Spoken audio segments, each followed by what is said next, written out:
الحمد لله نحمده ونستعينه ونستغفره ونؤمن به ونتوكل عليه ونعوذ بالله من شرور أنفسنا ومن سيئات أعمالنا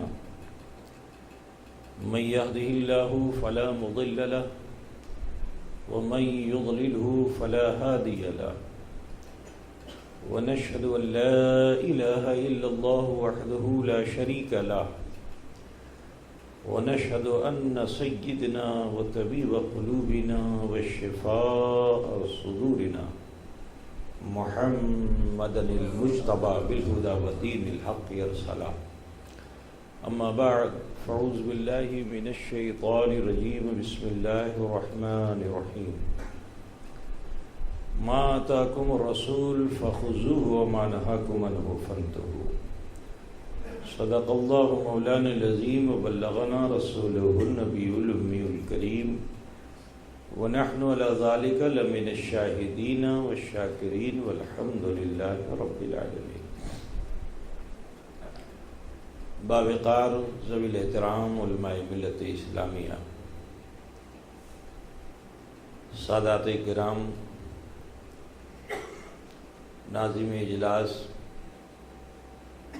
جناب امام یاسین اشرفی صاحب و دیگر معزز حاضرین بزم،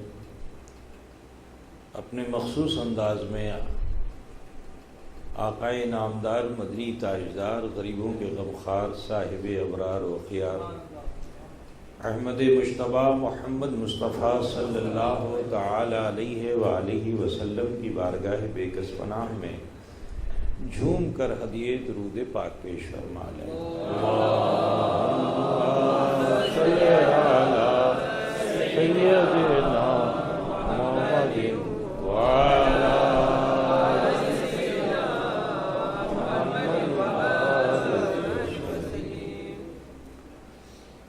اب مجھے یہ بتایا گیا کہ 10 بجے محفل کا اختتام ہے، صرف 2 منٹ رہ گئے ہیں تو وقت کو روکا بھی جا سکتا ہے، وقت ٹھہر جائے گا اگر عشق سلامت ہے. تو آپ حضرات کچھ ابھی تک تو میں تو یہاں کی زبان سمجھتا نہیں، لیکن میں بار بار یاسین صاحب سے ایک چیز سنا تھا، لیو لیو لیو لیو. کیا اب مجھے نہیں معلوم، تو لیو لیو کر رہے تھے تو، اور میں سوچ کے آیا تھا کہ دیو دیو.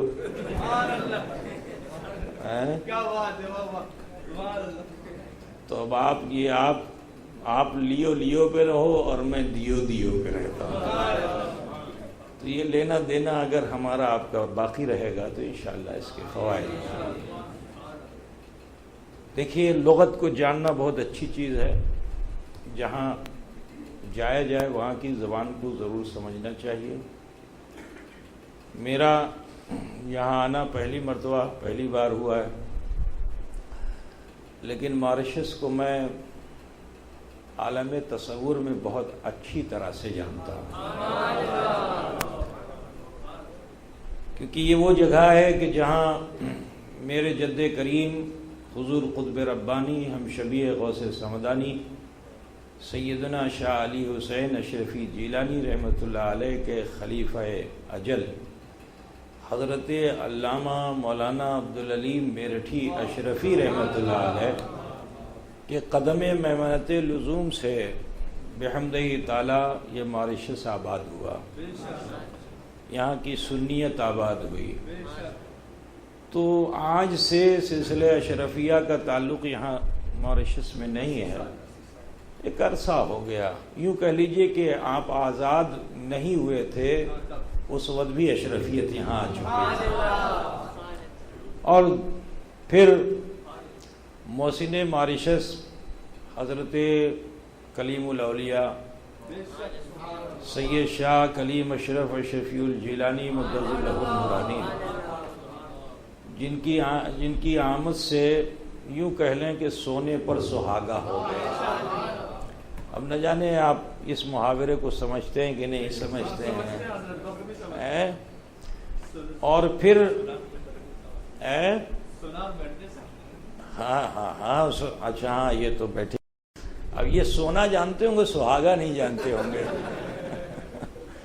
سونا جانتے ہوں گے سہاگا نہیں جانتے ہوں گے۔ بہرحال تو بہت خوشی ہوئی کہ سلسلہ بسلسلہ یہاں کبھی پاکستان سے کبھی ہندوستان سے مبلغین تشریف لاتے رہے، اور ایک اور بزرگ جن کے تعلق سے میری معلومات ہے، پیر عبدالغفور رحمۃ اللہ علیہ برہان پوری، جو حضور اشرفی میاں رحمۃ اللہ علیہ کے وہ بھی خلیفہ تھے، انہوں نے بھی آپ کی اس سرزمین پر دعوت حق پیش فرمائی، اور بہت سے لوگ ان کے ذریعے سلسلہ اشرفیہ کو حاصل کیا اور اہل سنت والجماعت سے وابستہ ہوئے۔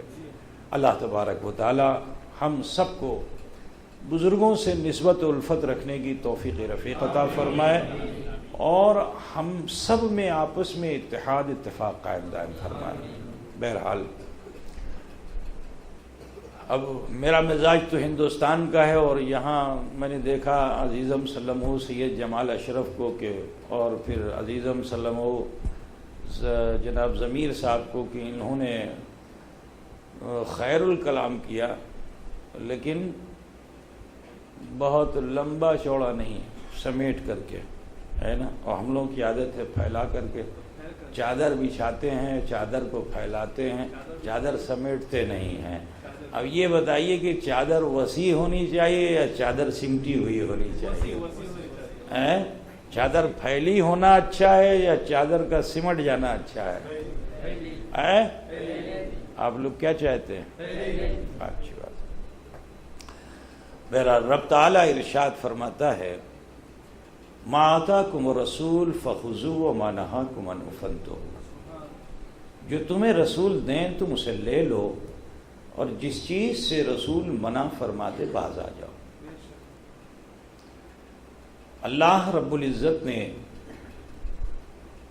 انسان کو اس دنیا میں احسن صورت پر پیدا فرمایا، جیسا کہ قرآن پاک میں ہے کہ لقد خلقنا الانسان فی احسن تقویم، ہم نے انسان کو احسن صورت پر پیدا کیا، لیکن اس انسان نے دنیا میں آنے کے بعد اپنی سوچ اپنی فکر کے داغ اپنے چہروں پہ لگا ڈالے۔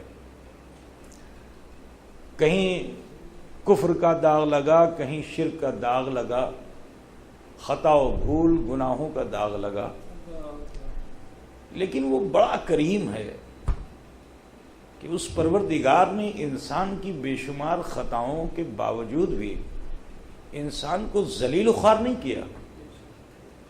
اللہ کو چھوڑ کر غیر اللہ کی انسان نے بندگی کی، مگر اللہ نے ذلیل و خوار نہیں کیا۔ بتوں کو انسان نے پوجا مگر اللہ نے ذلیل و خوار نہیں کیا۔ قطرے کو پوجا، ذرے کو پوجا، دریا کو پوجا، پہاڑ کو پوجا، چاند و سورج کو پوجا، مگر اللہ نے ذلیل و خوار نہیں کیا۔ جنوں کا سردار ہزاروں سال عبادت کرے، ایک خطا پہ اللہ اسے مردود کر دے، مگر انسان خطا پہ خطا کرے اللہ اسے مردود نہیں فرماتا۔ ہاں جب خطا بے شمار ہوتی ہے تو اللہ تعالیٰ اسی قوم اسی سماج سے کسی کو چنتا ہے، اور چن کر کے اسے ہادی بناتا ہے، رہبر بناتا ہے، رہنما بناتا ہے، پیغمبر بناتا ہے، رسول بناتا ہے، نبی بناتا ہے، اور وہ قوموں کی ہدایت کرتے ہیں جب تک ہمارے آقا تشریف نہیں لائے تھے۔ قوموں کی ہدایت کرتے ہیں۔ اب وہ لوگ کہ جنہوں نے نبیوں کے کہنے کو مان لیا، اللہ نے ان کے رتبے کو بلند کر دیا اور انہی کو خدا نے ولی بنا لیا۔ وہ اصحاب کہف ہو گئے، ان کے رتبے بلند ہو گئے، ان کے درجات خدا نے بلند کر دیے۔ لیکن جنہوں نے نبیوں کے کہنے کو نہیں مانا، اللہ نے انہیں ذلیل و خوار فرما دیا۔ معلوم کیا ہوا کہ زندگی بھر عبادت کرنا یہ کامیابی نہیں ہے، کامیابی یہ ہے کہ عبادت کے ساتھ ساتھ مصطفیٰ جان رحمت سے یعنی نبیوں سے محبت بھی ضروری ہے. جب تک محبت رسول نہیں ہوگی، اتباع رسول نہیں ہوگی، اللہ تبارک و تعالیٰ تمہاری نیکیوں کو بھی قبول نہیں فرمائے گا. برادران ملت، تو قومیں رہیں اور وہ ہر دھرم ضدی قومیں تھیں، کسی کی بات نہ ماننا، اپنی بات پہ اکڑے رہنا. قرآن پاک میں ان کے تذکرے جا بجا ہیں. کہیں قوم سمود کا ذکر ہے، کہیں قوم عاد کا ذکر ہے، کہیں قوم بنی اسرائیل کا ذکر ہے. مختصراً میں آپ کو بتانا چاہتا ہوں کہ قوم سمود یہ وہ قوم تھی کہ جو صنعت و حرفت میں بڑا کمال رکھتی تھی. یعنی بڑے گرینائٹ پہاڑ کو کاٹ کر کے خوبصورت مکان وہ بنا لیتے تھے، اور اپنے اس ہنر پہ وہ اکڑے ہوئے تھے، میں تھے. حتیٰ کہ خود کچھ ایسے تھے کہ جو خدائی کا دعویٰ کرنے لگے، اور کچھ ایسے تھے کہ اپنے ہاتھوں کے بنائے ہوئے بتوں کو پوجنے لگے. اس قوم کے لیے اللہ تعالیٰ نے حضرت صالح علیہ السلام کو بھیجا. حضرت صالح علیہ السلام تشریف لائے اور انہوں نے اپنی قوم سے فرمایا، میری قوم ضد نہ کر، ایک خدا کی بندگی کر، میں اس کی طرف سے بھیجا ہوا رسول ہوں. قوم نے کہا ہم آپ کو اتنی جلدی نبی نہیں مانیں گے، اگر آپ نبی ہیں تو معجزوں کا صدور کیجئے، کچھ معجزہ دکھلائیے. لیکن میں آپ کو ایک بات بتانا چاہتا ہوں کہ جو اللہ والے ہوتے ہیں وہ اپنی خوبیوں کو ظاہر کرنا پسند نہیں کرتے.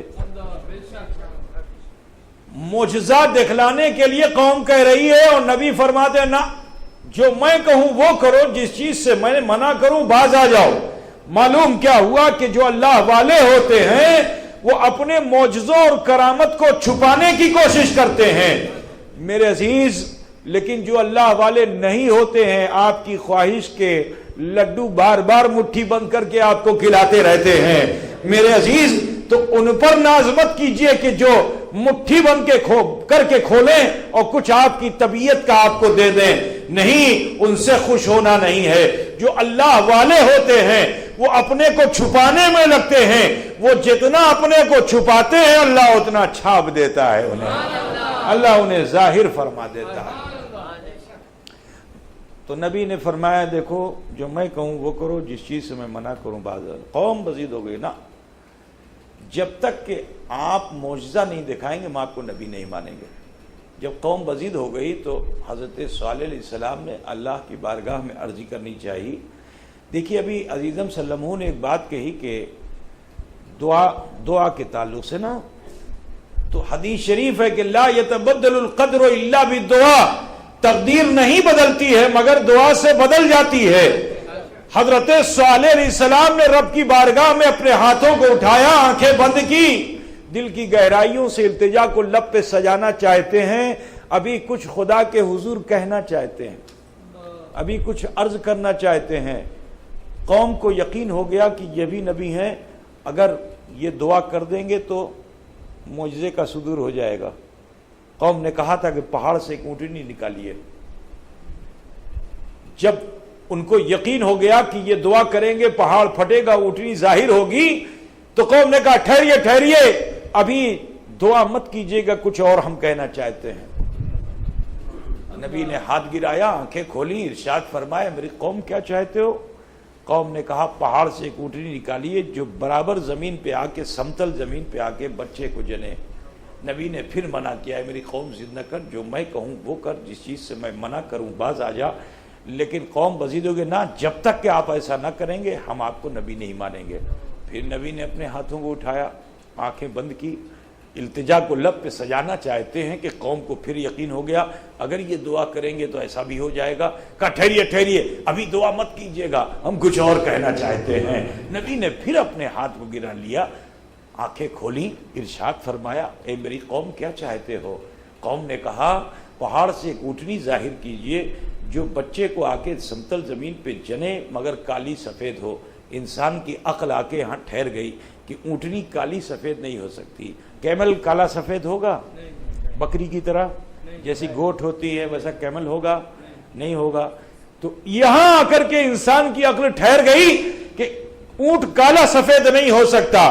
جب یہ تیسری شرط انہوں نے رکھی تو نبی نے فرمایا کہ ٹھیک ہے یہ تمہاری 3 شرطیں ہیں، اب میں تم سے کچھ وعدے لینا چاہتا ہوں، کیونکہ شرط اسلام میں جائز نہیں ہے۔ کہا میں تم سے کچھ وعدے لینا چاہتا ہوں۔ کیا وعدے لینا چاہتے ہیں؟ کہا وعدہ یہ کرنا ہوگا کہ پہاڑ پھٹے گا، اونٹنی آئے گی، بچے کو جنے گی، کالی سفید ہوگی، لیکن وہ تمہارے کھیتوں میں جا کے چرے گی، جتنا چرے اس کو چرنے دینا، اگر تکلیف دو گے تو اللہ کا عذاب آئے گا۔ تمہارے کنویں پہ جا کے پانی پیے گی، جتنا پانی پیے اس کو پینے دینا، اگر تکلیف دو گے تو اللہ کا عذاب آئے گا۔ تو قوم نے کھیت میں چرنے سے تو نہیں روکا، لیکن کنووں پہ پانی پینے پر اعتراض کر دیا، کہا ایک دن ہم پیئیں گے، ایک دن اونٹنی پیے گی۔ نبی نے فرمایا ٹھیک ہے، دیکھو مگر تکلیف مت دینا، اگر تکلیف دو گے تو اللہ کا عذاب آئے گا۔ یہ واقعہ میں قصے اور کہانی کے طور پہ نہیں پیش کر رہا ہوں، یہ واقعہ قرآن میں ہے، آپ کو بارہا علماء نے بتایا ہوگا۔ میں جو پوائنٹ آپ کو دینا چاہتا ہوں اسے سمجھو، جس سے آپ کا عقیدہ اور ایمان درست ہوگا۔ نبی نے دعا سے پہلے کیا فرمایا؟ پہاڑ پھٹے گا، اونٹنی آئے گی، بچے کو جنے گی، کالی سفید ہوگی، کھیتوں میں چرے گی، کنووں پہ پیے گی، تم تکلیف دو گے اللہ کا عذاب آئے گا۔ دعا سے پہلے نبی کا چیلنج کرنا یہی تو غیب ہے۔ اب جو لوگ یہ کہتے ہیں کہ نبی کو غیب نہیں، انہیں ہوش کی دوا دینی چاہیے کہ نبی وہ ہوتا ہے جو غیب کی خبریں دیا کرتا ہے۔ پہاڑ پھٹے گا، دعا سے پہلے کا فرق۔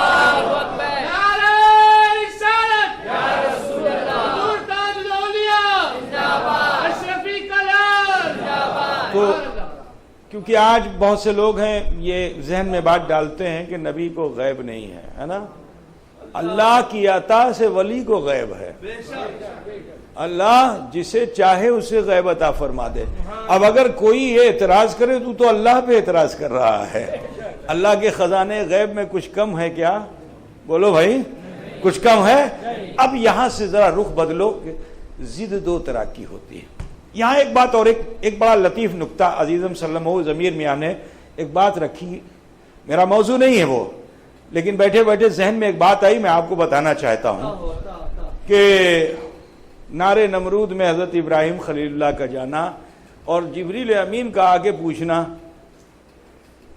ہل لگا حاجتی، what do you want to me، تم مجھ سے کچھ چاہتے ہو؟ اگر کچھ حاجت ہے تو بتا دو، حاجت ہوتی تب تو بتاتے نا، حاجت ہوتی جب نہ بتاتے۔ ابراہیم کو حاجت ہی نہیں ہے۔ میرے عزیز، نمرود کی رسی میں جکڑے ہوئے تھے تو اس رسی کو حاجت تھی کہ میں آگ سے بچوں، لیکن صاحب حاجت سے اس رسی کو نسبت ہو گئی تو نارے نمرود اسے بھی جلا نہ سکی، اسے بھی جلا نہ سکی، تو آگ کے شعلوں میں بھی نور محمد کی ٹھنڈک انہیں مل رہی تھی، تو نعرہ نمرود کی فکر کیا تھی انہیں، نعرہ نمرود کی فکر کیا تھی انہیں۔ اور سنو، اگر ابراہیم خلیل اللہ تہ تک چلے جاتے تو دنیا سے آگ کا وجود مٹ جاتا، لیکن اور اگر آگ کا وجود مٹ جاتا تو ذات محمد کا وجود کیسے ہوتا؟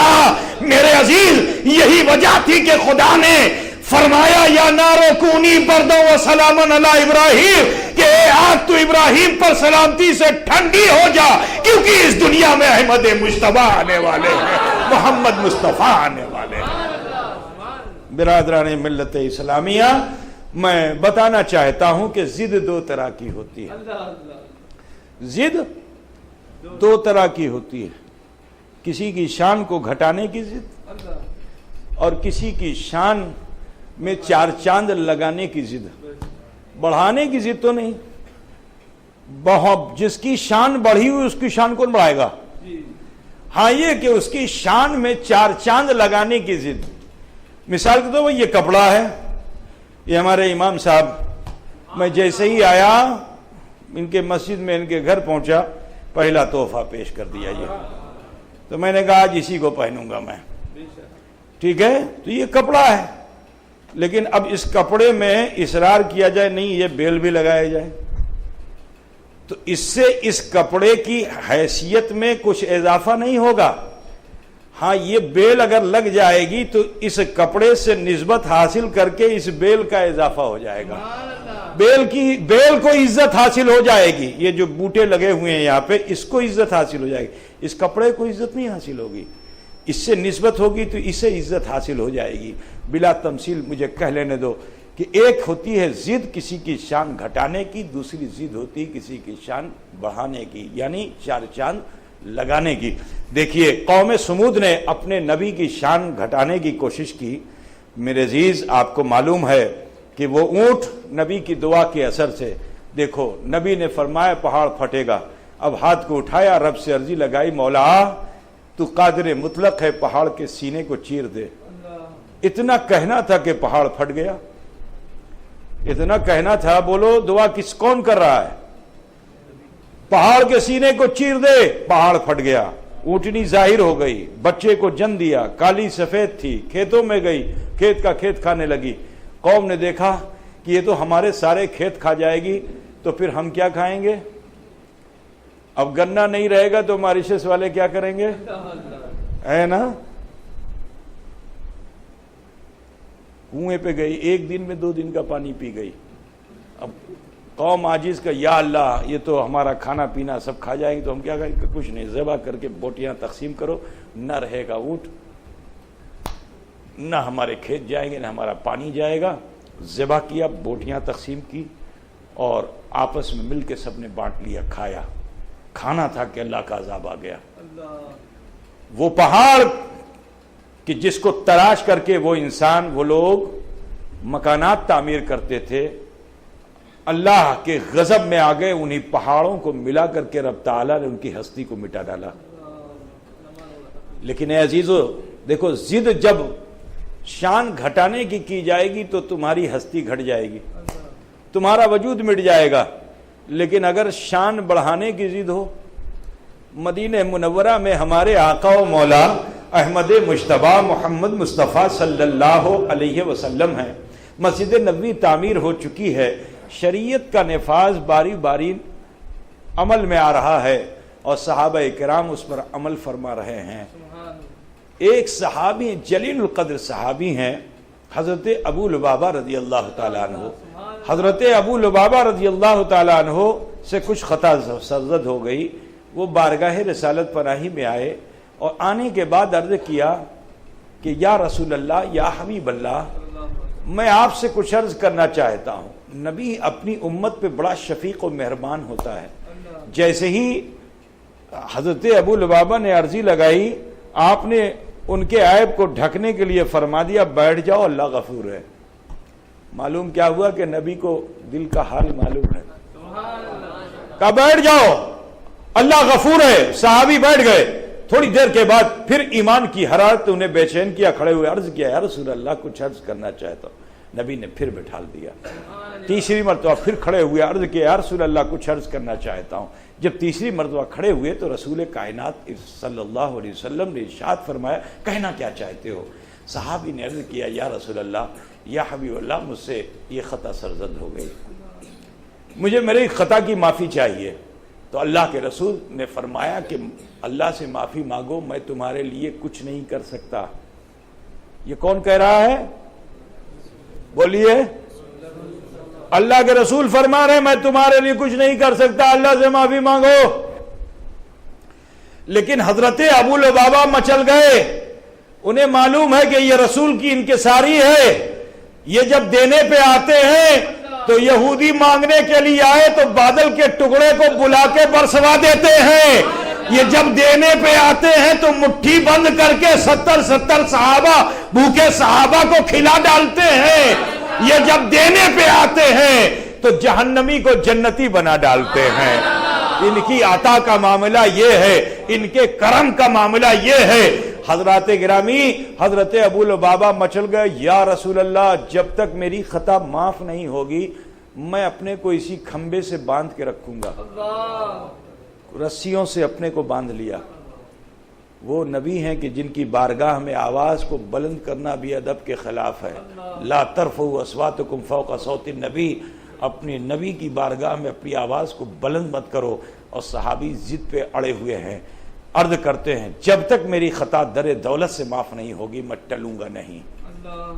مسلمانوں ذرا خیال کرو، ضد ہے کہ نہیں ہے؟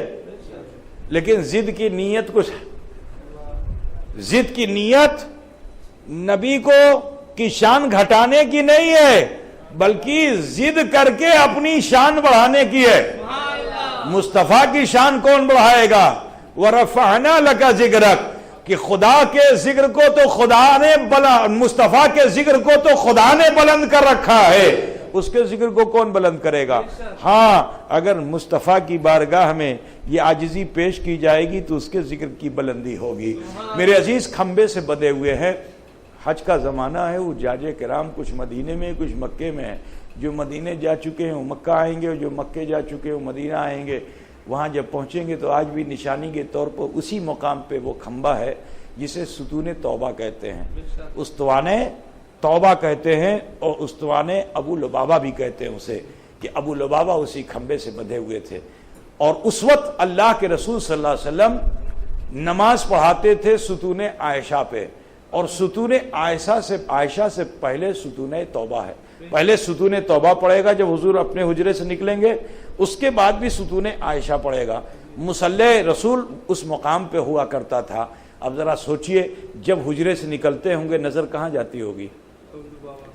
ابو لبابہ میں پڑتی ہوگی نا، صبح پڑھی، شام پڑھی، دن پڑھی، رات پڑھی، 1-2 دن نہیں 3 شبانہ یوم حضرت ابو لبابہ کو رسول کائنات بندھا ہوا دیکھتے ہیں۔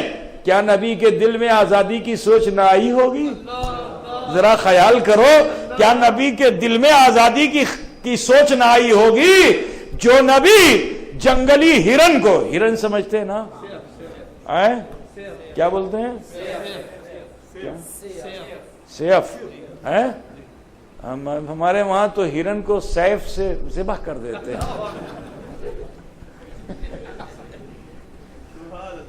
ہے نا، اور یہاں ہرن ہی کو سیف کہتے ہیں۔ ہمارے وہاں تو سیف سے ہرن سیف ہی نہیں ہے نا۔ عزیزو خیال فرمائیے، میں آج آپ کے موڈ کو ٹٹول رہا ہوں کہ آپ ہیں کیا اور ہیں کیسے۔ اللہ کرے کہ میری سوچ سے بالا تر آپ ہوں۔ برادران اسلام توجہ چاہتا ہوں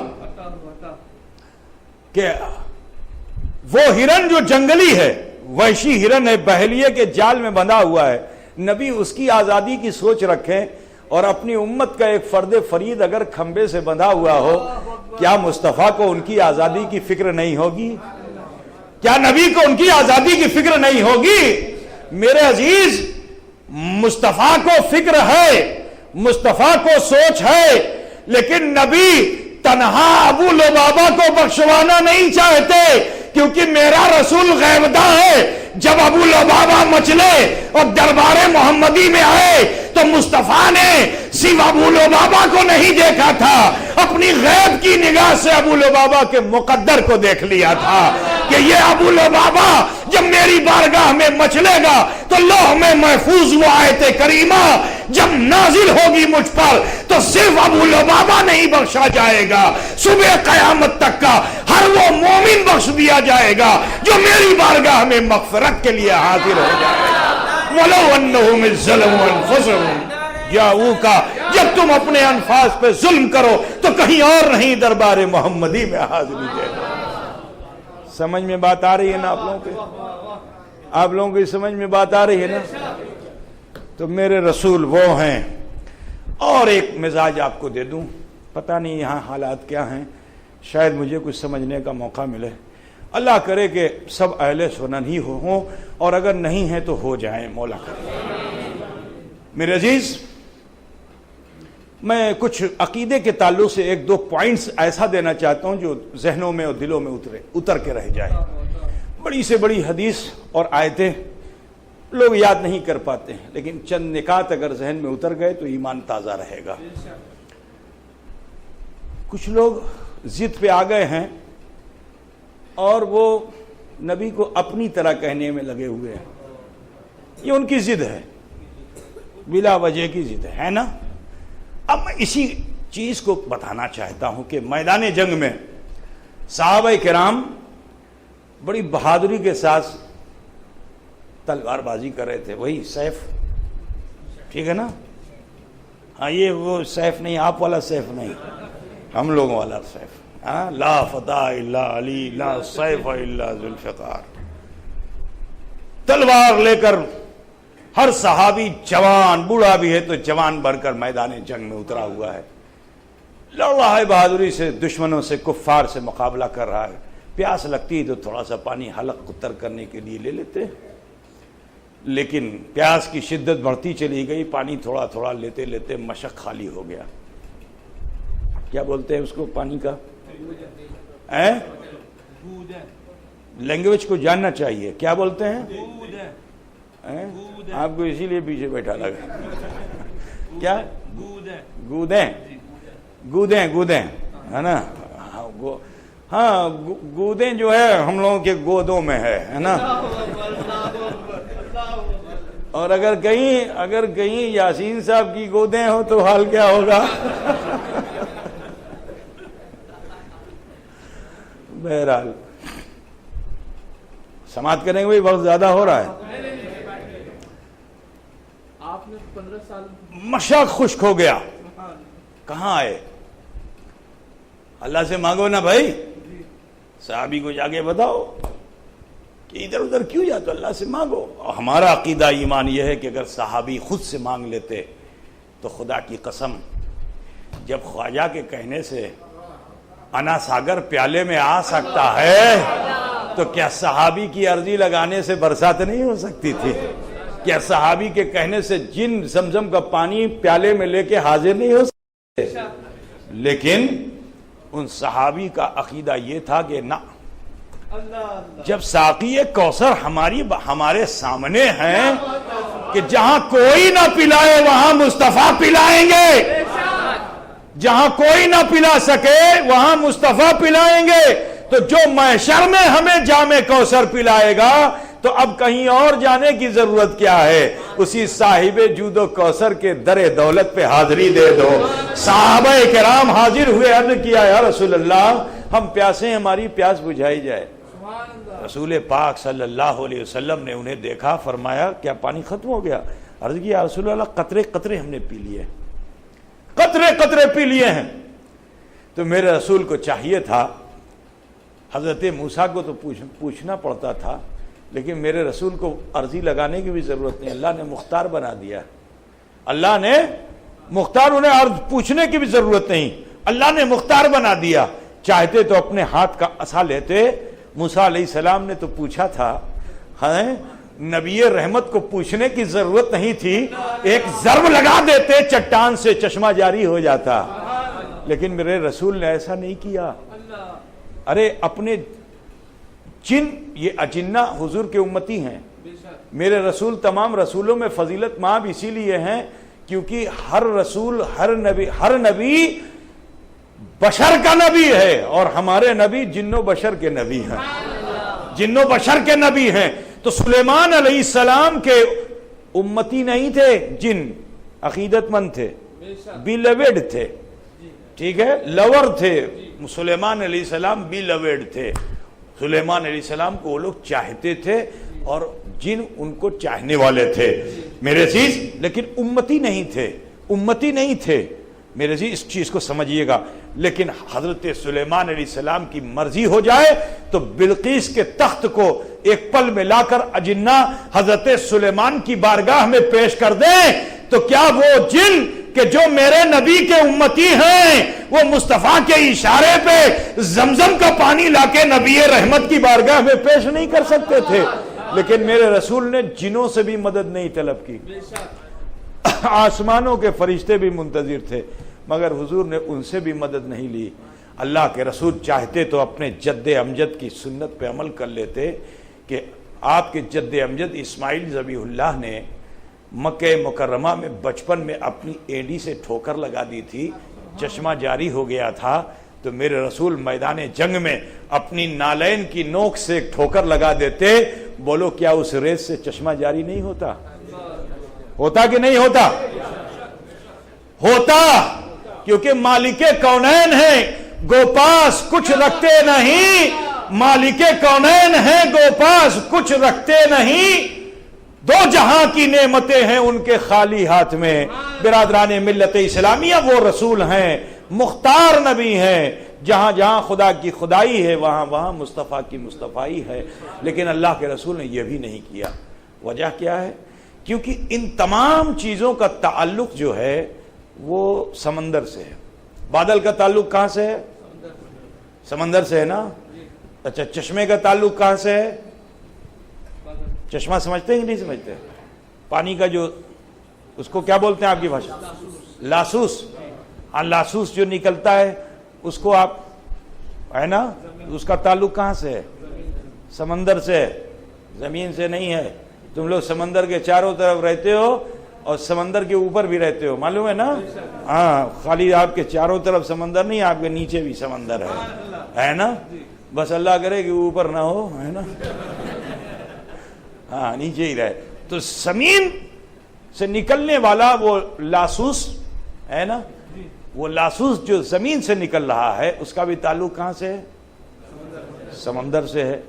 ہر پانی کا تعلق سمندر سے ہے، لیکن میرے مختار نبی نے زمانے کو مزاج دے دیا کہ سنو، ان تمام کا تعلق تو سمندر سے ہے، میں ایسا مختار ہوں کہ میں کسی سمندر کا محتاج نہیں ہوں، بلکہ سمندر میرا محتاج ہے، سمندر میرا محتاج ہے۔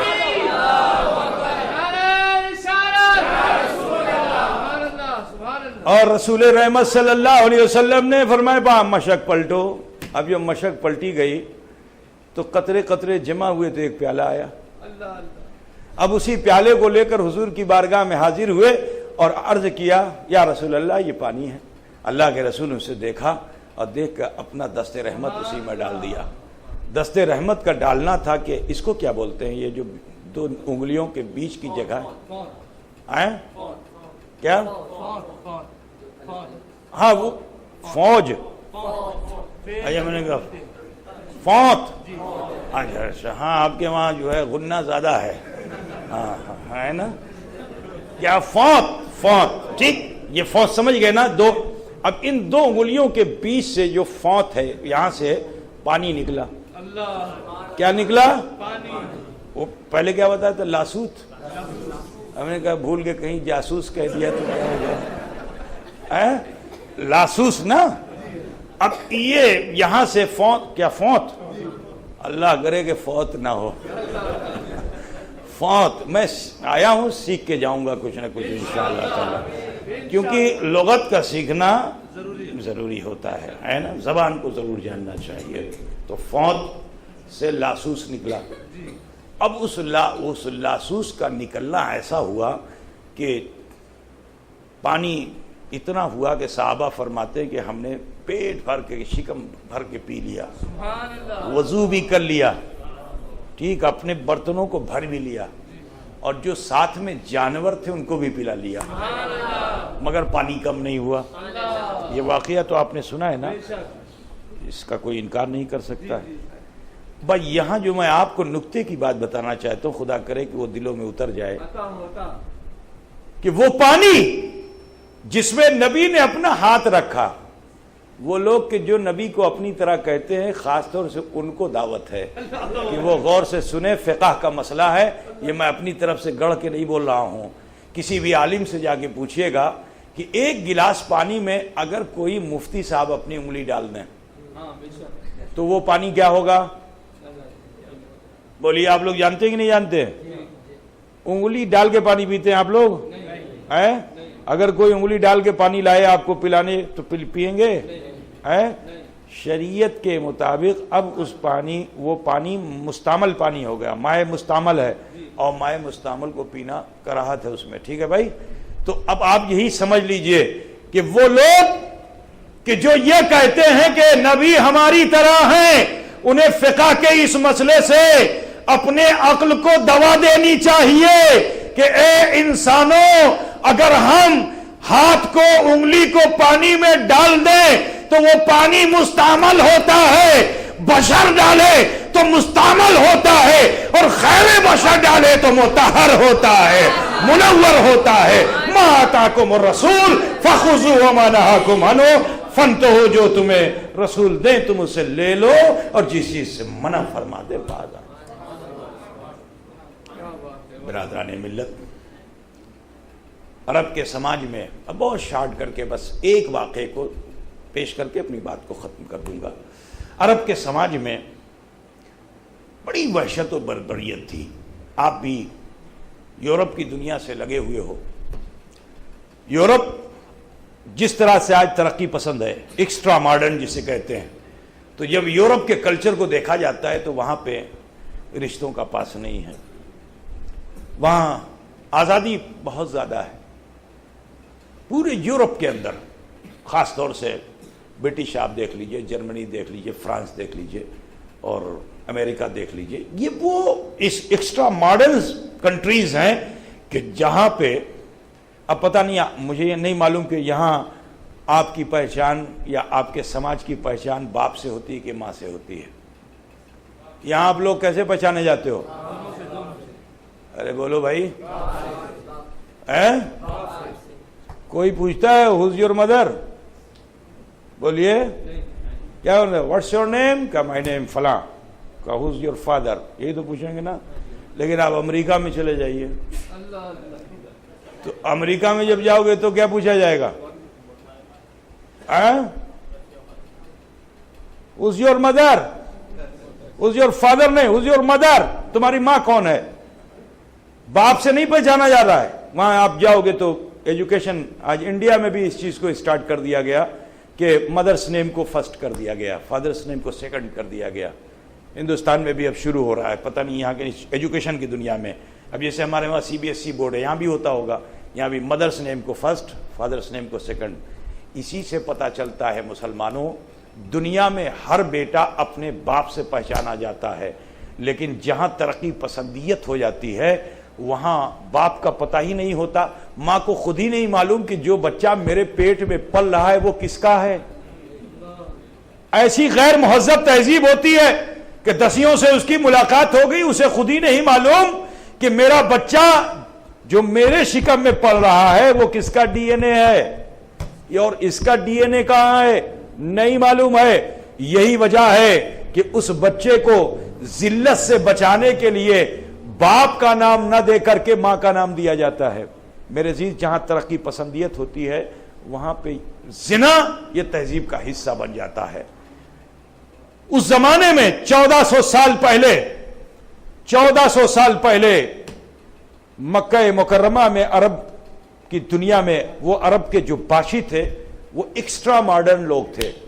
وہ دنیا میں، اسی لیے وہ اپنے کو عرب کہتے تو ساری دنیا کو عجم کہتے تھے کہ سب گونگے ہیں، ہم ہی ہیں بولنے والے، ہم کلچرڈ ہیں، ہم مائنرڈ ہیں، ہم سیولائزڈ ہیں۔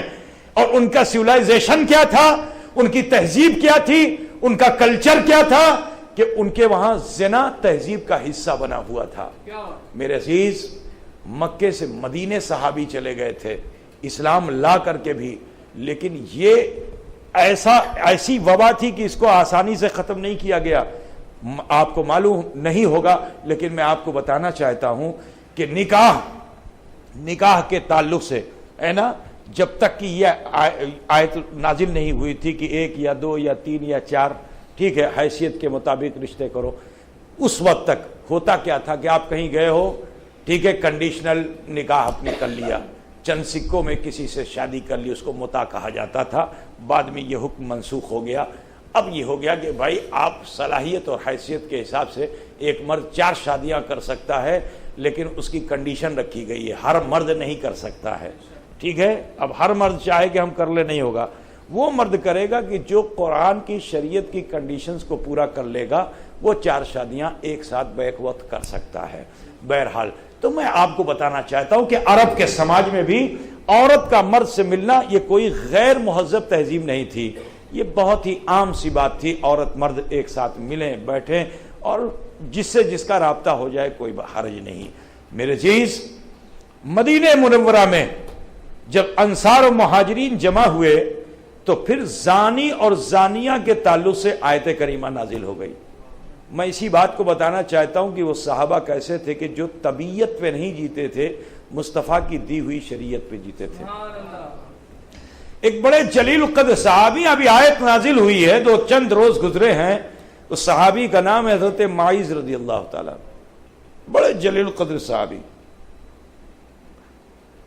اور تہذیب کا حصہ کوئی چیز کلچر میں ہو۔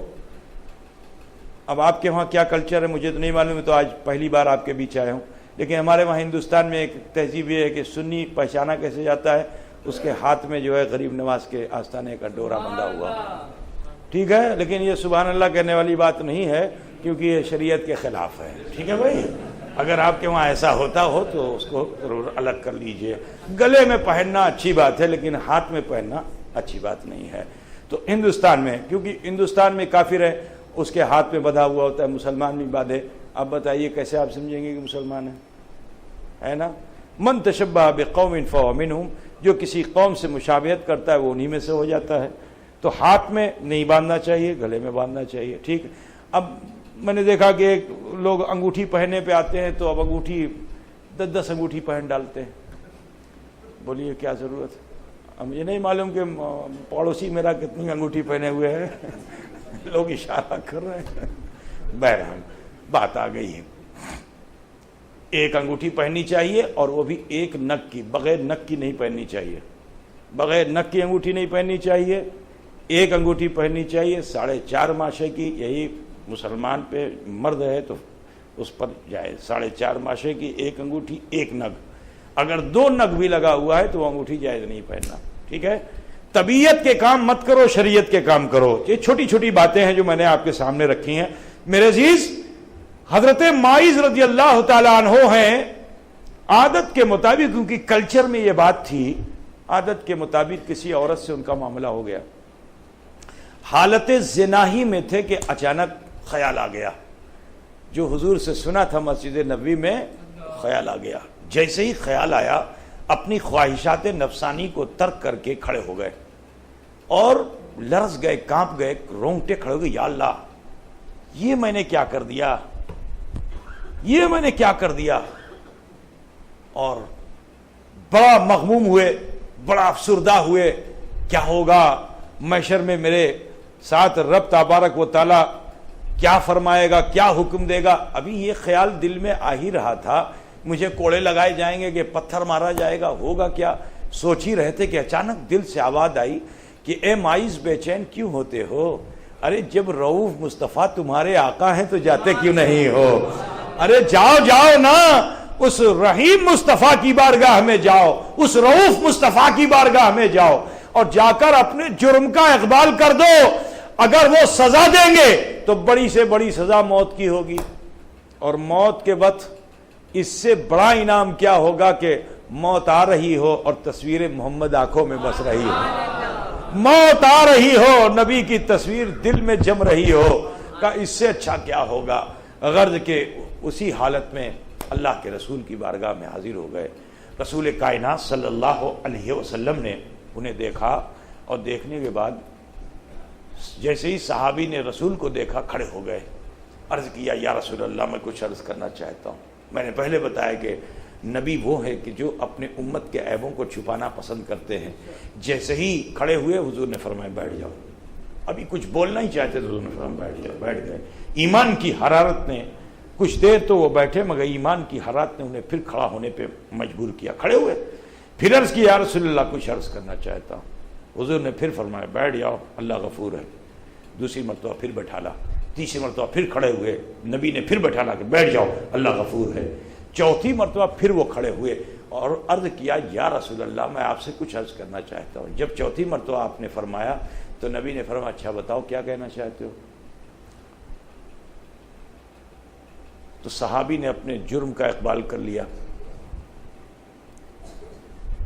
تو آج کل مفتی صاحب لوگ جو ہیں، اللہ کرے کہ ہمارے سماج میں ایسے مفتی نہ ہوں، لیکن کچھ جگہوں پہ ایسے مفتی صاحب لوگ ہیں کہ جو فتویٰ بڑی جلد بازی میں دے دیتے ہیں، ہے نا؟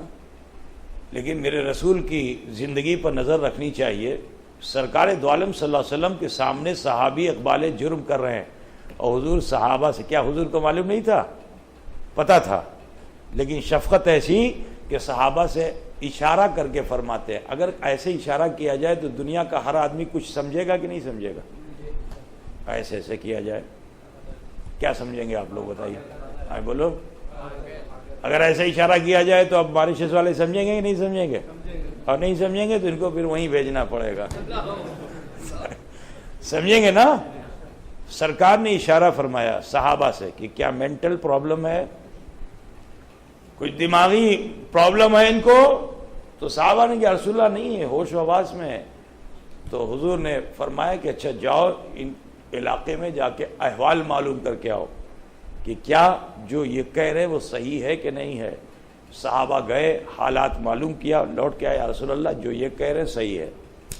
پھر رسول پاک صلی اللہ علیہ وسلم نے آپ پر رجم کا حکم نافذ فرمایا، یعنی پتھر مارنے کا. پتھر صحابہ سے فرمایا انہیں لے جاؤ اور چوراہے پر کھڑا کر کے پتھر مارو. ہمارے سماج میں دیکھیے کمیاں کہاں ہوتی، میں اسی کو دکھانا چاہتا ہوں. ہمارے سماج میں اگر کوئی انسان غلطی کرتا ہے تو ہم اپنے رشتوں کا پاس کرتے ہیں. اگر بیٹا ہے تو باپ کھڑا ہو جائے گا، پڑوسی ہے تو پڑوسی کھڑا ہو جائے گا، محلے والا ہے تو محلے والا کھڑا ہو جائے گا، اور اس کی طرف سے معافی مانگنے کے لیے پورا محلہ کھڑا ہو جائے گا. ہم اس کی طرف سے معافی مانگیں، آئندہ ایسا یہ نہیں کرے گا. یہی سب سے بڑی غلطی ہے. آج جو یہ وہابی، دیوبندی، شیعہ، چکڑالوی اور نہ جانے کیا کیا مذاہب سے لوگ جڑتے چلے جا رہے ہیں، اس کی ایک وجہ یہ ہے کیونکہ ہم نے رشتوں کا پاس رکھا ہے. کوئی ہمارے سماج میں اگر باطل ہو گیا تو ہم نے اس کو شریعت کے حوالے نہیں کیا، اس پہ چادر ڈھانپنے کی کوشش کی، اسے اپنے دامن میں جگہ دینے کی کوشش کی، جس کی وجہ سے آج مسلمان کمزور ہوتا چلا جا رہا ہے. میرے عزیز، طبیعت کا جینا چھوڑیے، شریعت کو اپنائیے. میں اس واقعے کو اس لیے بیان کر رہا ہوں تاکہ ہمیں اور آپ کو درس حاصل ہو کہ حضرت ماعز جلیل القدر صحابی ہیں، لیکن انصار و مہاجر میں کسی نے بھی حضرت ماعز کے تعلق سے رسول پاک کی بارگاہ میں سفارش نہیں کی یا رسول اللہ بڑے اچھے ہیں، یا رسول اللہ ایک غلطی ہوئی ہے سرکار آپ معاف فرما دیجئے. لیکن رسول کائنات کی بارگاہ میں نہ باپ کھڑا ہوا، نہ بیٹا کھڑا ہوا، نہ بھائی کھڑا ہوا، نہ رشتہ دار کھڑا ہوا، نہ پڑوسی کھڑا ہوا، نہ محلے والے کھڑے ہوئے. نبی نے فرما دیا انہیں لے جاؤ، چوراہے پر لے جا کے پتھر مارو. تو اب میرے عزیز، بھائی کے ہاتھ میں بھائی کے لیے پتھر ہے، بیٹے کے لیے باپ کے ہاتھ میں پتھر ہے، باپ کے لیے بیٹے کے ہاتھ میں پتھر ہے. اب رشتہ نہیں دیکھا جا رہا ہے، یہ دیکھا جا رہا ہے یہ شریعت کا مجرم ہے، یہ شریعت کا مجرم ہے. تو لہذا اسلامی شریعت کے مجرم کو رجم کرنے کے لیے سب چوراہے پہ پہنچ گئے اور سب نے اپنی طاقت سے پتھر مارے. یہ نہیں کیسے ڈال کے چلے آئے.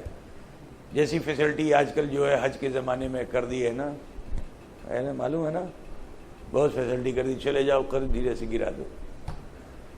شیطان مارنے کے لیے ہوتا ہے نا. تو اب پتھر مارے. حضرت ماعز کا حال یہ تھا کہ جب چوٹ لگتی تھی تو جان بچانے کے لیے بھاگتے تھے، کبھی اس طرف بھاگیں، کبھی اس طرف بھاگیں، کبھی اس گلی میں جانا چاہیں. اور یہ صحابہ کا جوش کیسا تھا کہ جس طرف وہ جاتے تھے تو سب چین لگا کر کے گھیر لیتے اور ان کو کسی راستے پہ جانے نہیں دیتے تھے. پھر ادھر سے پتھر مارنا شروع کر دیں، حتیٰ کہ چوٹ کھا کھا کر کے حضرت ماعز زمین پہ گر گئے.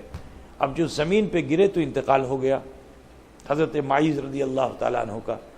جب ان کا انتقال ہو گیا تو یہ جو صحابہ جن کو حضور نے حکم دیا تھا لے جاؤ پتھر مارو، تو ہوتا نا کسی کو اگر ڈیوٹی دے دی جائے، مثال کے طور پر جمال میاں اپنے والد کے مریدوں سے کہہ دیں کہ بھائی جاؤ پانی بھر کے لے آؤ، 10 گھڑا پانی لے کے آؤ، اب وہ پانی لا کے فلاں جگہ ڈال دینا. تو اب انہوں نے لے جا کے پانی وہاں ڈال دیا تو آگے سنائیں گے نا حضرت ہم نے یہ کام کر دیا. ہوتا ہے نا، ایک یہ خوبی ہوتی ہے کہ انسان کو جو ڈیوٹی دی جائے جب وہ کر لیتا ہے تو پھر آ کر کے فخر کے ساتھ بیان بھی کرتا ہے. یہ صحابہ کرام کا بھی حال یہی تھا کہ جب حضرت ماعز کو وہ لوگ شہید کر چکے، انتقال ہو گیا، تو فخر کے ساتھ حضور کی بارگاہ میں آئے. غم لے کے نہیں آئے تھے کہ میرا بیٹا مر گیا ہے، غم لے کے نہیں آئے تھے کہ میرا بھائی مر گیا ہے، افسوس کرنے نہیں آئے تھے کہ میرا رشتہ دار مر گیا ہے. نہیں، فخر کے ساتھ آئے اور عرض کیا یا رسول اللہ جو آپ نے حکم دیا تھا ہم نے وہ کر ڈالا۔ حضور نے فرمایا کیا کیا؟ کہا یا رسول اللہ ہم نے ماعز کو پتھر مارے اور ماعز بھاگتے تھے، راستہ ڈھونڈتے تھے، لیکن یا رسول اللہ ہم نے انہیں کسی راستے پہ جانے نہیں دیا۔ یہ فخر کے ساتھ بول رہے ہیں۔ مگر میرے عزیز، میرے مصطفیٰ کیسے شفیق ہیں، مہربان ہیں۔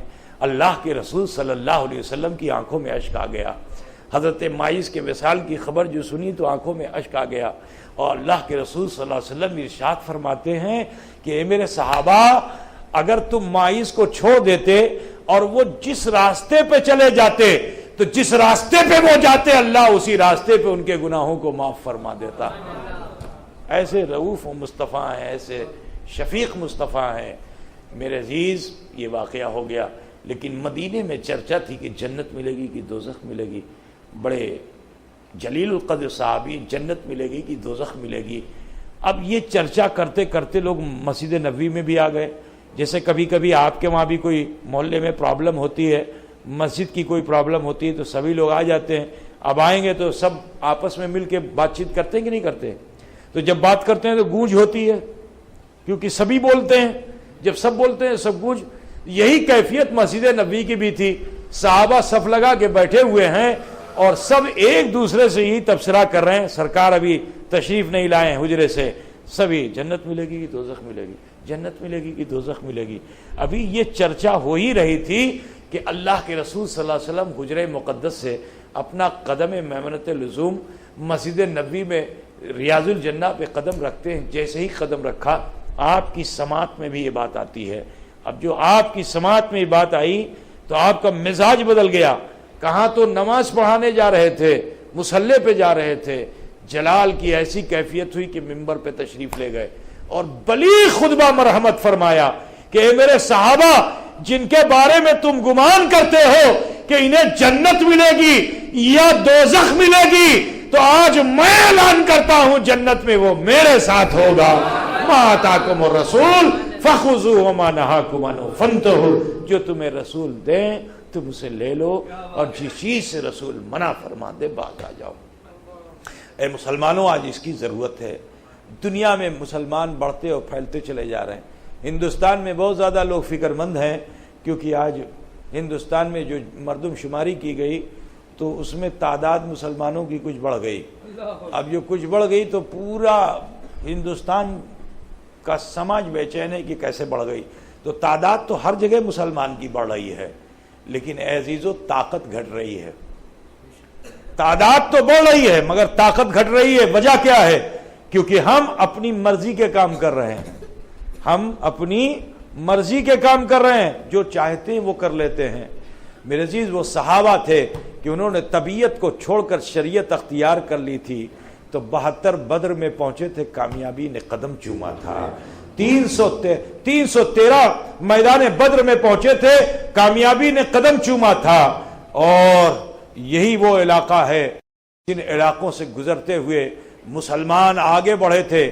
اسپین کی دھرتی پہ قدم رکھی تھی، 350 مسلمان صرف تھے، زیادہ نہیں تھے۔ کشتیاں جلائی تھیں۔ یہ تھی ان کی طبیعت کہ طبیعت میں آ گیا تو کشتیاں، شریعت نہیں تھی جلانا، لیکن ان کی طبیعت بھی شریعت بن گئی کہ وہ اپنی مرضی کے کام نہیں کرتے تھے۔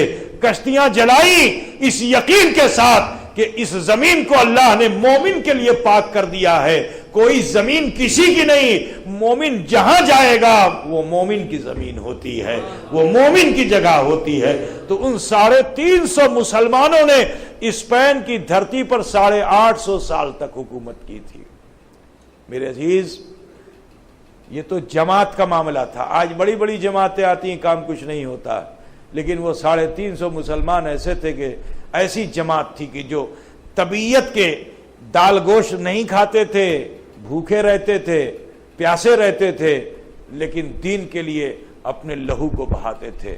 میرے عزیز، وہ تو جماعت کا معاملہ تھا۔ افراد پہ آ جاؤ تو خواجہ ہند میں آ جائیں تو تنہا میرا خواجہ پورے ہند کے لیے بھاری ہو جائے۔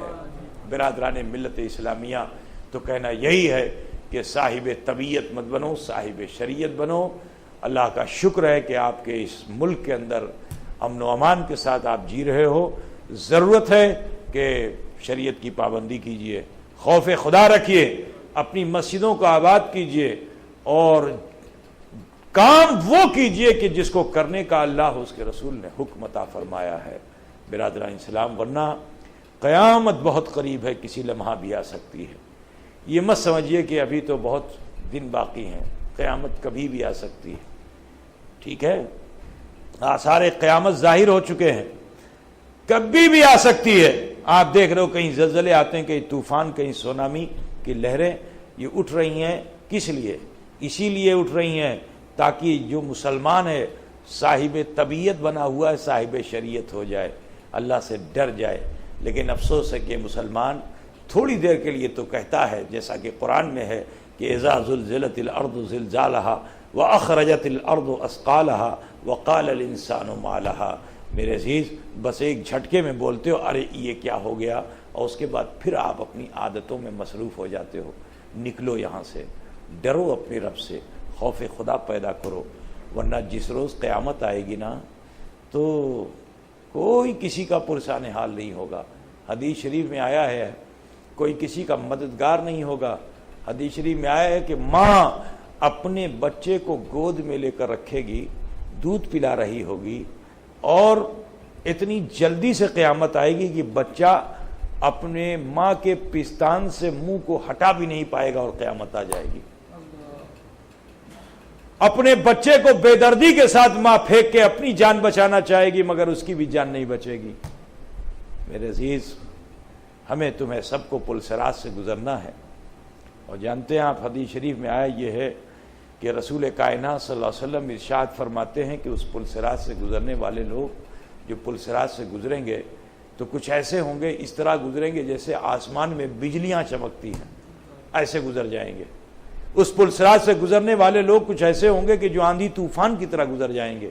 اس پل صراط سے گزرنے والے لوگ کچھ ایسے ہوں گے کہ جو 70,000 میل فی گھنٹے کی رفتار سے گزر جائیں گے۔ لیکن کچھ ایسے ہوں گے کہ جو سرین کے بل گھسٹتے ہوئے پار ہوں گے۔ بال سے بھی زیادہ باریک ہے، تلوار کی دھار سے بھی زیادہ تیز ہے، اور سب سے زیادہ لذت اگر جہنم کو کسی کے بدن سے ملتی ہے تو وہ مومن کے بدن سے ملتی ہے سب سے زیادہ۔ تو جس وقت مومن پل صراط سے گزرتا ہے تو جہنم کے شعلے اسے اپنی لپک میں لینا چاہتے ہیں۔ ذرا سوچو ان کا حال کیا ہوگا کہ جنہوں نے جن دنیا میں خطائیں بھول کی ہیں اور سرین کے بل گھسٹتے ہوئے، یعنی جیسے پولیو کا کوئی بچہ اپنے کو آگے بڑھانا چاہے تو پیچھے کا حصہ زمین پہ لگے گا، ہاتھ سے ٹیک کر کے کچھ آگے بڑھے گا۔ اس طرح سے ایک مثال میں نے دی آپ کو کہ سرین کے بل گھسٹتے ہوئے پار ہوں گے، بولیے جہنم کے شعلے اپنی لپک میں لے رہے ہوں گے، اور دوسری جانب ہمارے آپ کے سب کے آقا و مولا احمد مجتبیٰ محمد مصطفیٰ صلی اللہ علیہ وسلم ہوں گے جو رب سلیم کی صدا بلند کر رہے ہوں گے، رب سلیم کی صدا بلند کر رہے ہوں گے۔ اللہ تعالیٰ ایک فرشتے کو بھیجے گا کہ فرشتے جاؤ اور جا کے میرے محبوب سے کہہ دو کہ اس پیالے کے پانی کا چھیٹا جہنم کے شعلوں پہ ماریں۔ اللہ کے رسول صلی اللہ علیہ وسلم فرماتے ہیں کہ میں اس پیالے کے پانی پر اپنے ہاتھ کو رکھوں گا، ایک مٹھی پانی لے کر کے جہنم کے شعلے پر پھینک دوں گا، جہنم کے شعلے دب جائیں گے، جہنم کے شعلے دب جائیں گے۔ تو میں فرشتے سے پوچھوں گا کہ اے فرشتے یہ بتاؤ کہ اس پانی میں کیا خاصیت تھی کہ جہنم کے شعلے دب گئے؟ تو فرشتہ عرض کرے گا یا رسول اللہ یہ کوئی اور پانی نہیں ہے، یہ آپ کی امت کی آنکھوں سے نکلا ہوا وہ پانی ہے کہ جس نے اپنی خطا کا احساس کر کے اللہ سے معافی مانگ لیا ہے، توبہ کرنے والوں کی آنکھوں سے نکلا ہوا پانی ہے۔ میرے عزیز، جب گنہگار امت کے آنسوؤں کا یہ حال ہے تو رسول رحمت کے آنسوؤں کا عالم کیا ہوگا؟ اسی لیے تو مولانا شاہ احمد رضا فاضل بریلوی فرماتے ہیں کہ اللہ کیا جہنم اب بھی نہ سرد ہوگا، رو رو کے مصطفیٰ نے دریا بہا دیے ہیں۔ میرے عزیز، آپ سے کہنا ہے کہ طبیعت کو چھوڑیے، خشیت کو اختیار کیجئے، اللہ کا خوف پیدا کیجئے، ڈریے اپنے رب سے اور اپنے رب سے معافی کے طلبگار ہو جائیے۔ الحمدللہ آپ سب کا تعلق خانقاہوں سے ہے، اور ہر خانقاہ کی تعلیم یہ ہے کہ مراقبے اور محاسبے کی دعوت کو ہر صاحب خانقاہ نے لازمی قرار دے رکھا ہے، کیونکہ یہ صاحب خانقاہ کا وطیرہ نہیں ہے۔ صاحب خانقاہ اپنی طبیعت کے عمل نہیں کراتا ہے، جو کچھ بھی کراتا ہے وہ مصطفیٰ جان رحمت صلی اللہ علیہ وسلم کی زندگی سے کچھ روشنی لے کر آتا ہے، وہ تمہیں دیتا ہے۔ اللہ کے رسول صلی اللہ علیہ وسلم فرماتے ہیں کہ میں دن بھر میں 70 مرتبہ استغفار کرتا ہوں۔ کتنی مرتبہ کرتا ہوں؟ آج افسوس ہے کہ مسلمان 7 مرتبہ بھی نہیں کر پا رہا ہے، ہفتے میں بھی نہیں کر پا رہا ہے۔ میرے عزیز، ضرورت ہے کہ ہم اپنے کو پہچانیں۔ آج ہم دوسروں کو پہچاننے میں لگے ہوئے ہیں، ایک دوسروں کے عیب کو دیکھنے میں لگے ہوئے ہیں۔ یاسین کیسا ہے تو فرمان کیسا ہے، تو غلام کیسا ہے، تو عبداللہ کیسا ہے۔ میرے پیارے، دوسروں کو دیکھ کر کے دوسروں کے عیبوں کو کیا دیکھتے ہو؟ عیب دیکھتے ہو تو تمہاری عادت ہے کہ کسی نہ کسی کو دکھا دیتے ہو۔ کتنا اچھا ہوتا کہ جب تمہیں دیکھنے کی اتنی عادت ہے کہ عیب کو اتنی جلدی دیکھ لیتے ہو، کاش کہ تم اپنی طرف دھیان دیتے تاکہ تمہیں تمہارا عیب دکھ جاتا۔ آپ خوش فہمی میں مبتلا ہو کہ مجھے کوئی نہیں دیکھ رہا ہے، تم ایک کو دیکھتے ہو اور انیک تم کو دیکھتے ہیں۔ تمہاری عادت ہے دوسروں کے عیب کو دیکھ کر دوسروں تک پہنچانے کی، تو کیا سمجھتے ہو کہ تمہارا پڑوسی جو داہنے بائیں کھڑا ہوا آگے پیچھے، وہ تمہارے عیب کو چھپا کے رکھے گا؟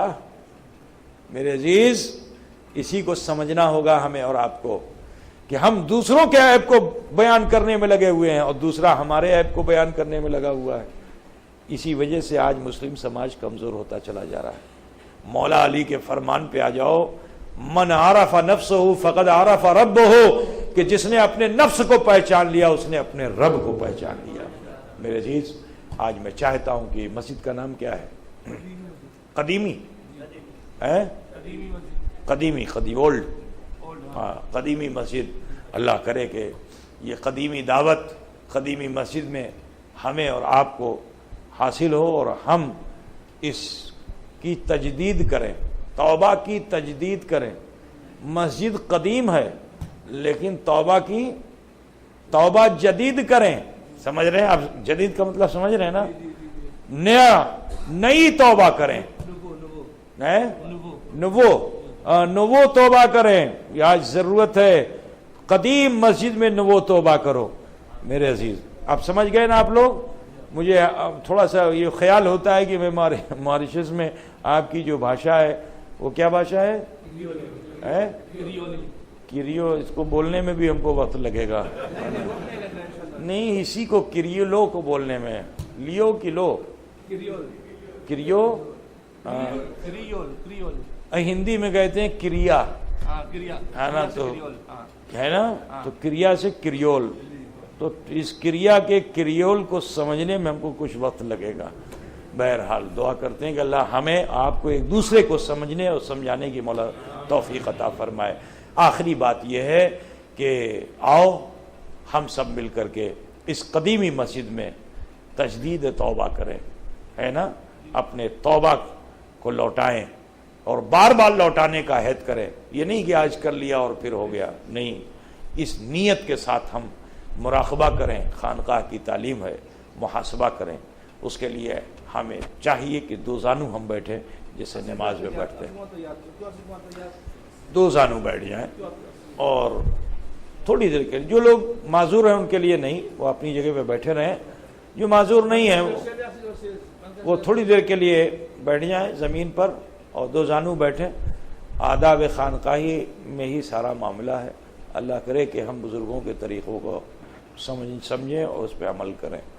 اپنے ہاتھوں کو ناف پہ باندھ لیجئے، تھوڑی دیر کے لیے اپنے سروں کو جھکا کر کے من میں جھانکیے، دیکھیے میں نے کیا کیا، میرا بچپن کیسا تھا، میری جوانی کیسی، میرا بڑھاپا کیسا، کہیں مجھ سے کوئی بھول، کوئی گناہ، کوئی خطا سرزد تو نہیں ہوئے۔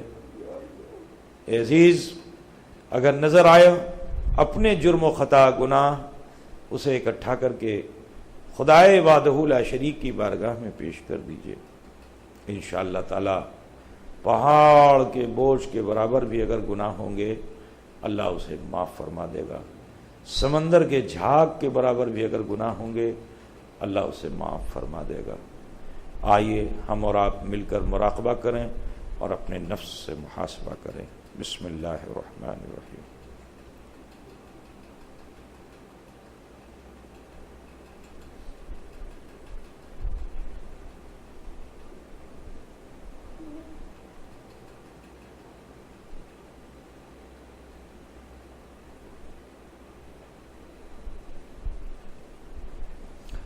پڑھیے جیسے میں پڑھتا ہوں۔ بسم اللہ الرحمن الرحیم۔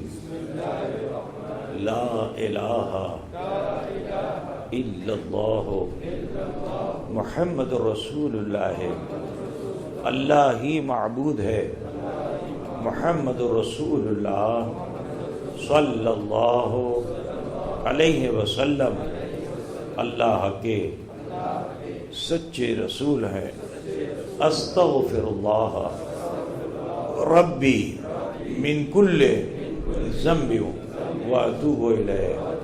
اے اللہ تیری بارگاہ میں سچے دل سے سب چھوٹے بڑے گناہوں سے جسے ہم نے جان کر یا بھول کر کیے ان سب سے توبہ کرتے ہیں، اور ہم وسیلہ چاہتے ہیں تیرے محبوب سید عالم نور مجسم احمد مجتبیٰ محمد مصطفیٰ صلی اللہ علیہ وسلم کا۔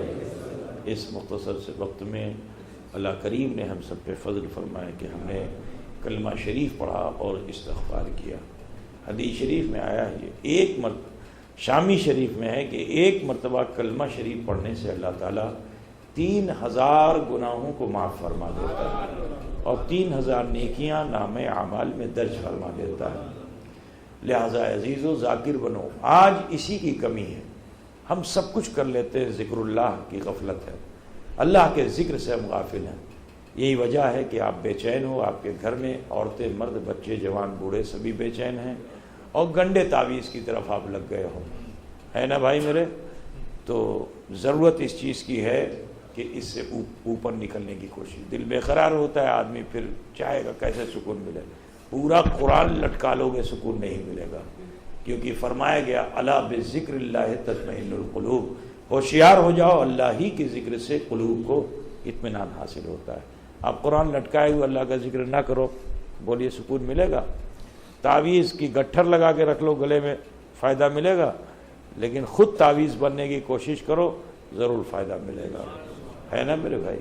تو میرے عزیز ضرورت اس چیز کی ہے کہ کلمے کی کثرت کیجیے اور ساتھ ہی ساتھ استغفار کیجیے، کیونکہ اللہ تعالیٰ توبہ کرنے والوں کو بہت پسند فرماتا ہے۔ حدیث شریف ہے کہ التائب من الذنب کمن لا ذنب لہ، گناہوں سے توبہ کرنے والا انسان ایسا ہو جاتا ہے گویا اس نے کوئی گناہ کیا ہی نہیں۔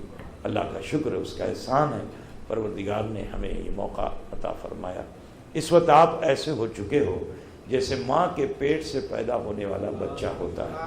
اب ضروری ہے کہ اپنی آنے والی زندگی کو بہتر بنائیے، غلط کاموں سے اپنے آپ کو بچائیے، نیک عمل کیجیے۔ ہمیں امید ہے کہ انشاءاللہ تعالی آپ اپنی توبہ پہ قائم رہنے کی کوشش کریں گے۔ میں آپ سے پوچھنا چاہتا ہوں کہ اگر یہ عمل جو ابھی آپ نے آخر میں 1-2 منٹ کا کیا اپنے لیے، یہ فائدے مند تھا یا نقصان دہ ہے؟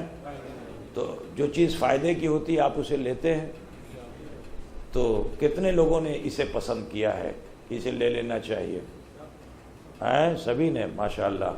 تو جس طرح سے آپ 24 گھنٹے میں اپنی ذمہ داریوں کو سمجھتے ہیں، بیوی بچے ماں باپ بھائی بہن سماج محلہ پڑوسی سب کے لیے کچھ نہ کچھ کرتے ہیں، کتنا اچھا ہوتا کہ روزانہ آپ اپنے لیے بھی کچھ کیجئے، اپنے لیے بھی کچھ کیجئے، اور 1-2 منٹ کم سے کم ایسا نکالیے جس میں آپ دھیان لگائیے کہ آج مجھ سے کوئی بھول تو نہیں ہو گئی، کہیں مجھ سے کوئی جرم تو نہیں ہو گیا، کہیں مجھ سے کوئی خطا تو نہیں ہو گئی، کہیں کوئی گناہ نہیں ہو گئی۔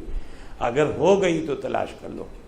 ایک فائدہ میں آپ کو بتانا چاہتا ہوں، وہ اتنا بڑا ہے، آپ بڑے سے بڑا عمل کر لو، کوئی ضروری نہیں کہ آپ کو جنت مل جائے گی، لیکن آپ کا یہ عمل آپ کو جنت میں ضرور پہنچا دے گا۔ یہ میں نہیں کہہ رہا ہوں، اللہ کے رسول صلی اللہ علیہ وسلم خود ارشاد فرماتے ہیں، رسول کائنات صلی اللہ علیہ وسلم ارشاد فرماتے ہیں کہ میری امت کے 70,000 لوگ بے حساب جنت چلے جائیں گے۔ صحابہ نے عرض کیا رسول اللہ وہ کون خوش نصیب ہوں گے؟ تو اللہ کے رسول نے نہیں فرمایا تم ہی لوگ ہوگے، حضور نے نہیں فرمایا میری آل ہوگی، حضور نے بھی نہیں فرمایا کہ علماء محدثین ہوں گے، حضور نے بھی نہیں فرمایا کہ جس پہ اللہ کا انعام ہے وہی صرف ہوں گے، نہیں، رسول کائنات صلی اللہ علیہ وسلم نے فرمایا کہ میری امت کے 70,000 لوگ بے حساب جنت میں جائیں گے، یہ وہ لوگ ہوں گے کہ جو زیادہ توبہ کرنے والے ہوں گے، جو زیادہ توبہ کرنے والے ہوں گے۔ برادران اسلام، اب آپ سوچو گے کہ 70,000 تو کب کا نکل چکا ہوگا، ہے نا؟ تو پھر ہم لوگ کہاں جائیں گے، ہے نا؟ ایک چیز ہوتی ہے اس کو کہتے ہیں محاورہ، محاورے کی گنتی ہوتی ہے۔ مثال کے طور پر یہاں مسجد میں جیسے آپ لوگ ہو، میں کہہ دوں کہ 100 لوگ تھے یا کہہ دوں 50 لوگ تھے، بولیے لمیٹڈ ہے کہ ان لمیٹڈ ہے؟ تھاؤزنڈس پرسنس گنتی ہے اس کی؟ کوئی کہہ سکتا ہے 1000 2000 10,000 بول سکتا ہے؟ بولے ملینز پرسنس کہہ دیا جائے تو اب ملینز کا مطلب کیا ہے؟ مطلب 1 ملین، لمٹ نہیں ہے، اس کو محاورہ بولتے ہیں۔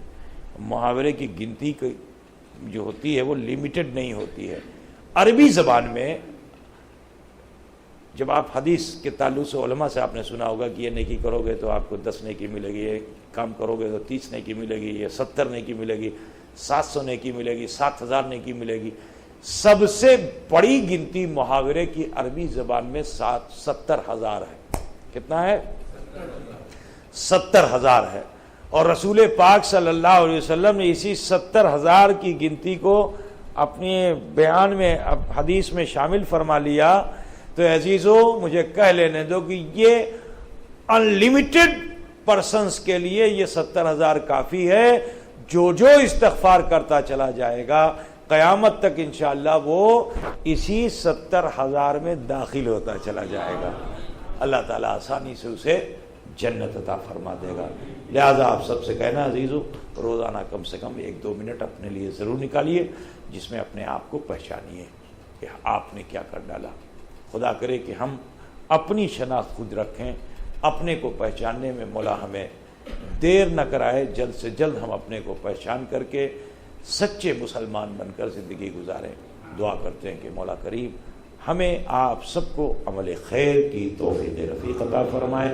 وآخر دعوانا ان الحمد للہ رب العالمین۔ السلام علیکم ورحمۃ اللہ وبرکاتہ۔